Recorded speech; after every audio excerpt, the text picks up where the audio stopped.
Shalom, ladies, and welcome to our very first coffee and connection. I am really excited about this. This is a new opportunity in the new year for us to really connect on a regular basis. I miss not seeing all of you all the time, and I really just want to be able to connect with you, answer your questions, and we'll get into all of that as we go along. Today, we're going to talk a little bit about the concept, the intention, what it is that we're going to be doing here. And I'm just going to jump right in. So, I don't know about you. I got my coffee. I don't know if you have yours. Esther has hers. Yay. And I want to talk a little bit about coffee today. Okay. Now, I'm sure if anyone who knows me, anyone who's heard me talk more than once, knows that I love coffee. And I want to talk today about not just why I love coffee, but why I believe that coffee is a really good metaphor. It's a really good representation of so much of what we're doing here today. Okay. So I'm going to start by telling you how how I started really getting into coffee. And I really have to thank my two amazing grandmothers for that. First of all, when I was like 5 years old, this is what I remember going to my grandparents' house for Sunday morning brunch, and all the adults would drink coffee. And me and my sister would say, "We also want coffee." And my grandmother would make us like coffee. I mean, it tasted amazing. It was mostly milk and sugar. Sometimes, if people drink their coffee like that, I say, you know what? And I taste it. I'm like, I feel like I'm back in my. Sometimes when people make me coffee that way, I'm like, oh, it's like I'm back in my grandparents' house drinking coffee. So there was something about coffee that gave me a feeling of being one of the adults, being somebody who was sitting at the table with everyone and drinking coffee. There was something very connecting about it, right? Because instead of being off in the other room, I was there. I was where the conversation was happening, where the action was in my mind. And I got to hear what was going on and connect with everyone. Fast forward quite a bunch of years later, and I'm in Israel, and when I first came to Israel, the for the first few years, thank God, I had the privilege of having many months where my grandparents, my other set of grandparents, would spend a lot of time in Israel. And I remember so clearly sitting at the table with my other grandmother, and I would go over there, we'd have lunch together or breakfast, and she would, at the end of the meal, she'd make coffee. And we would sit at the table and drink coffee, and this is when I really became so close with my grandmother. She really became my best friend for the next, I don't know how many years, probably about 10 years until she passed away. And we were super close. And the expression of our closeness was our coffee, when we would sit and have coffee together at her table. And we would talk about everything. And she was just this most amazing woman who I always felt like she really got me. She really got me. She saw everything about me, the good and, the pretty and the not so pretty. And yet she always just loved me for who I am. And that was so special and so important to me. And I just felt so known. I'll tell you one great story. When I was first dating my husband, I wasn't even dating him yet. I had met him. We were hanging out a little bit. And I remember I asked my grandparents if I could come for lunch, and I got to their house and they're eating, and I'm like, "Oh, I'll go wash." And I put down my bag, and I said, "Hi, Bubby. Hi, Zeta." And I went over and I washed my hands and I came and I sat down, and she goes, "Hannah, is there a boy?" Just like that. I was like, "Bubby, how do you know?" "Yes, there is a boy." And she was the first one that I sat and talked to, and all my fears, and I don't know if it's anything, and I don't know if he likes me, and all of that. And that that is was such an expression to me of my booby, that like she knew me, she got me, and all of that happened over coffee. So, what is coffee all about? What, to me, why do I use it so much? Why do I talk about it so much? Not just in my life, but even when I'm having conversations with all of you. So, coffee to me is a representation, first and foremost, of connection. Connection is where we sit and we talk to other people. We sit, right? We go for a cup of coffee. We share a coffee. We, even if you don't drink coffee, whatever you're drinking, right? Water, tea, whatever it is, I don't care, right? You could be drinking nothing, but there is a reason that we have this colloquial going for a cup of coffee. We sit, we hang out, and first of all, we make time for that connection. We make time to be together with somebody who knows us, who gets us. And there's nothing like sitting across from someone at a table and drinking a cup of coffee and really seeing each other and feeling known, right? Coffee, I know in this house, that is definitely in the craziness of life. That's how I get to connect to my husband. If we're both up and around at the same time, we can have a cup of coffee in the morning. We sometimes at night, after dinner, it's like, let's have a cup of coffee together. It's something that is a connection. We make for each other, we do it for each other, we sit together and we share. We have those moments together that we may not have otherwise in the craziness and the busyness of the day when everyone's got their stuff and there's everyone around. There's something special about it, about connecting with someone. Coffee is also a great way that we connect with ourselves, right? It's something that when I'm tired or when I'm overwhelmed or when I'm, just feeling like I need a hug. I need some type of like, I need self hug. Coffee fills me up. It gives me some energy. It gives me, besides the physical energy that it gives me, I'm saying I'm taking time for myself. I'm going to sit down, even though there's craziness going on around, even if Shabbos needs to be made, even if everyone needs to get out for school. This is how I start my day, or this is how I take a break in the middle of the day. I'm taking time for myself. And that's a very important thing for us to do throughout our day, right, ladies? To take time for ourselves, to give to ourselves. And when we do feel exhausted, when we do feel like, I don't know how I'm going to do that, right? Oh my gosh, there's a load of laundry that needs to get hung up. I don't have the energy. I don't have the energy to make dinner. I don't have the energy to get up in the morning. I don't have the energy to tackle this project or whatever, right? To go to this meeting, whatever it is. When you can say to yourself, okay, but I can energize myself, you're letting go of a feeling of hopelessness or helplessness or of not being able to do it, right? There's something, it allows you to keep going. So, what is that? Let me now, now that I've shared with you everything that it means to me, I want to share with you what I see as the goals for this coffee and connection, and we'll see how it's all connected. So, first of all, this is about first and foremost about self care, right? Taking time in the middle of the day or at the end of the day, wherever you are in the world, to say, I'm going to take some time for myself. It doesn't have to be a long time. This is not going to be a long amount of time. It's not going to be a whole lecture or class.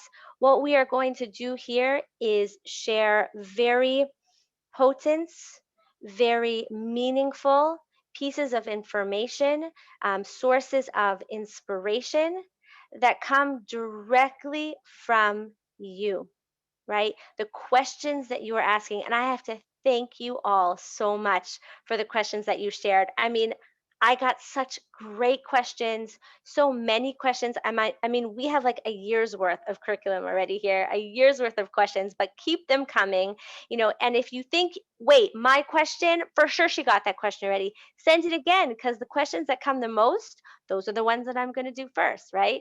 Everything you voted up. So when we take the time to say, you know what, with everything I have to do, and here's the truth, right? there's always so much to do. Baruch Hashem, there's always so much to do, right? We never have to be bored. So there's always going to be what to do. But with all the craziness going on, to say, I'm going to take time for myself. I'm going to take this half hour. I'm going to sit down. I'm going to pour myself a cup of coffee and I'm going to make time for me. That is already a step towards more connection in your life. Because when you take care of you, you set yourself up for creating better and safer and more loving and respectful relationships with everyone else. So that's first, this is self care. Okay. It's also very important.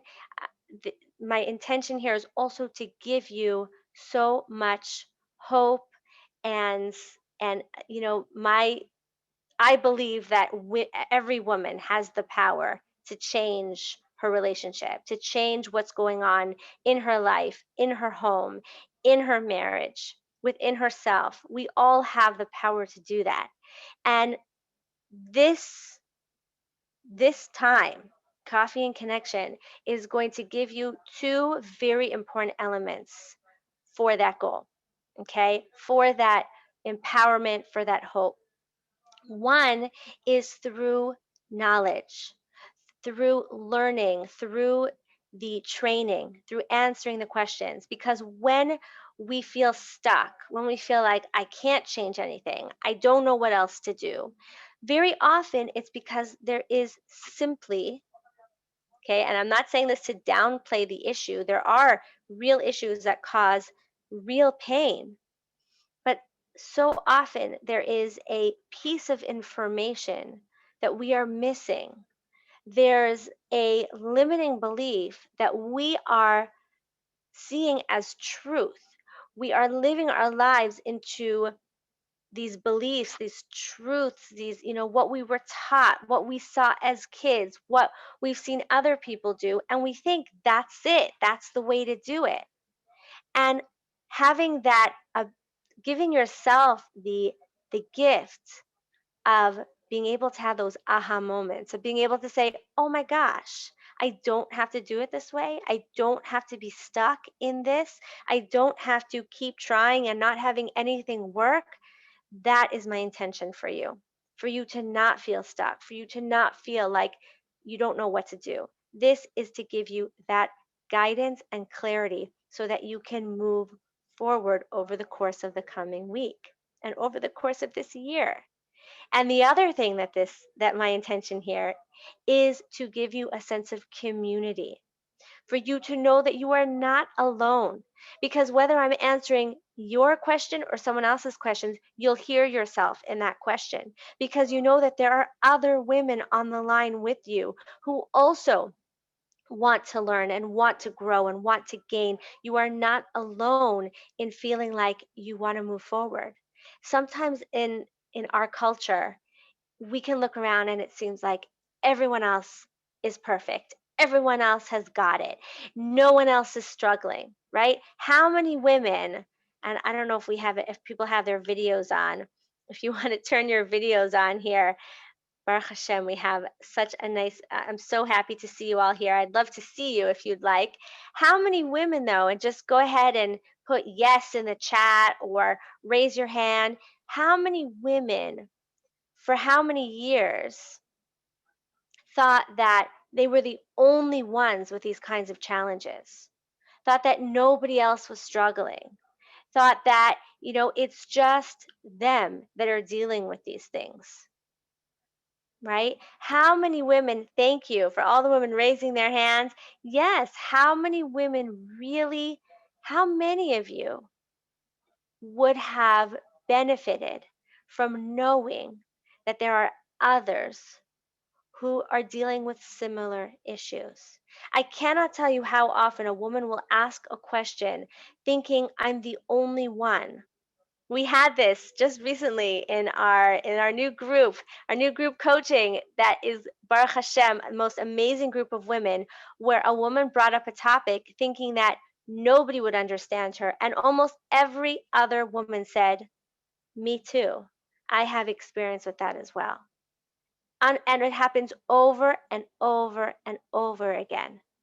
And that is so important for all of us to know, because then when we feel like we're the only ones, there's this heaviness, there's this feeling of, oh, like everyone else has it together and I can't do it. Something's wrong with me. Something's wrong with my marriage. Something's wrong with my husband. And when you know that it's normal, still painful, still difficult, but normal, it allows you to have that, like, sit up straighter and be able to say, I can do this. I am not alone. And you have the guidance to get there. So here's what I'm going to invite you, a takeaway from this.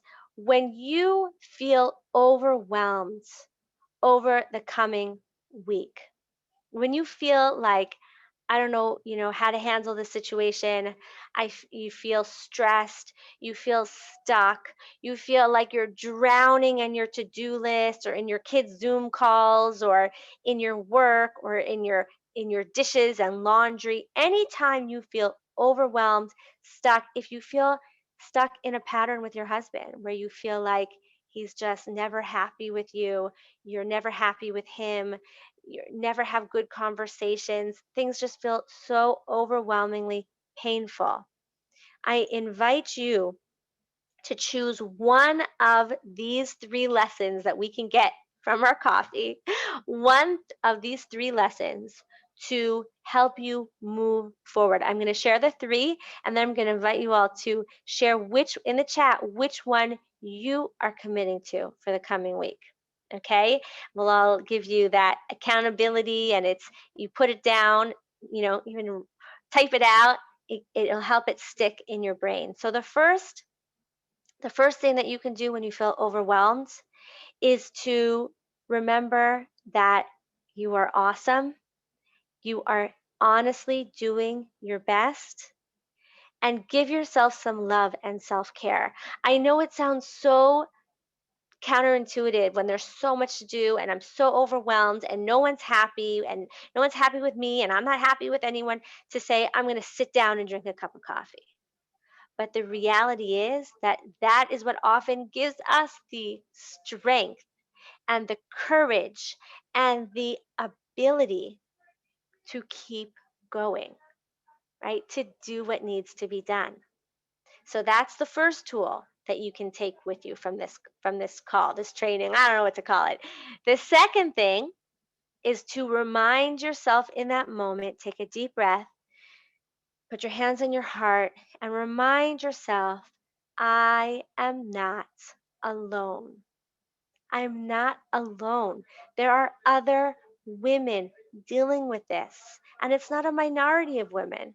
There are other women dealing with this. When I'm not the only one whose teenager is speaking to me in this way. I'm not the only one whose husband is upset with me. I'm not the only one who is completely disgusted with who my husband's being. I'm not the only one who has dishes piled up to the wazoo and a dirty floor. I'm not the only one who has all of these things looking perfect, but feeling like I'm broken inside. Whichever one of those, or it's break off, you are feeling, to remind yourself, I am not alone. And the third tool is to seek support. To remember that you don't have to deal with it alone. You can ask for help, ask for guidance. You can talk to a friend. You can reach out to me. You are not alone, and you can seek support, right? To remind yourself that maybe there's a piece I'm missing. Maybe it's not working because there's something I don't know, right? There's something that I just don't get. And if I could learn it, if I could get it, if I could understand it, then I wouldn't feel so challenged. I wouldn't feel so stuck. So, those are the three tools that I'm going to invite you to take. Good lessons from coffee, right? Love yourself. You are not alone, right? There's a community of people who would love to sit and have coffee with you, and to seek support, right? To seek comfort in knowing that others get you, others know you, and you don't have to do it alone. So, I'm going to invite you to go ahead and put in the chat if you are committing yourself to either write self care, not alone, or seek support, and commit either, I invite you to put in the chat because that's the best. It gives everyone that exact community we're talking about, but at least write it for yourself. Thank you, MS, for going first. There's, I think, Lee Neder, not alone, amazing. Seek support, beautiful, and put it down for yourself so that you have, now you know in that moment that you have an answer. You're not stuck, you are empowered, and you have the strength to move forward. So I just want to thank you all for coming to our first Coffee and Connect. It's great to see you all here. Those of you that I can see and whose names are here, it's really great to see you. And I really look forward to connecting further with all of you. We're going to jump into the questions next week. We're going to jump into answering all of your questions so that you can have that guidance. So, again, if you have more questions, go ahead and share them with me. Send me an email. If you have friends that you think can benefit, go ahead and share the link with them. This is an open community for us to share, connect, self care together, and always remember that we are not alone. So I am just looking here at the comments. We have doing my best, self care, doing all three. Awesome. Doing my best, self care, not alone, seek support. Kol hakavod. I hope the rest of you wrote it down. And I am excited to see you again in the coming weeks. I'm excited for this new project, this new avenue to connect with all of you. And until we speak next time, may we all be blessed to live, love, and be loved with all our hearts. Goodbye for now.